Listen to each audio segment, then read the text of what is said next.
ए भाऊ अरे दे ना 10,000 लय अर्जंट लागतात राहू. घरी मोठा प्रॉब्लेम झालाय. देणार राहू. दुसरं कोण नाही रे मला देऊ शकत. तूच राहू प्लीज. कर ना मदत यावेळेस.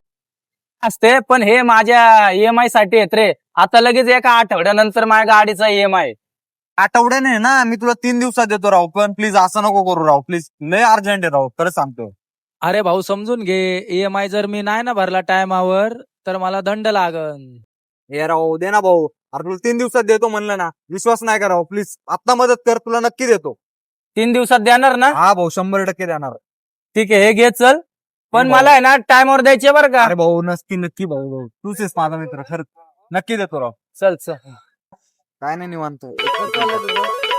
अरे हे कशाला मरायला फोन करायला लागले आता. थांब जरा. ठीक आहे.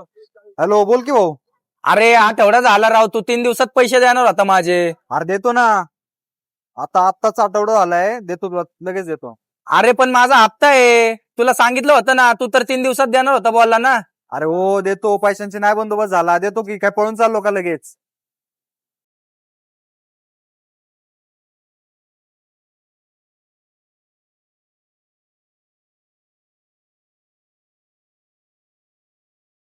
हल्ली बोलचाल बंद आहे का? हा बंद आहे. काय जरा भलं करायला गेलो होतो. भलं करायला म्हणजे? कसं आहे ना रोहिदास भाऊ, हा.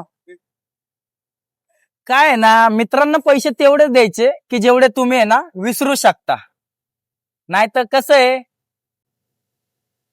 आपण जर आपले पैसे मागायला गेलो ना, पैसे तर भेटत नाही, पैसे तर जातात आणि सोबत मित्र सुद्धा जातात.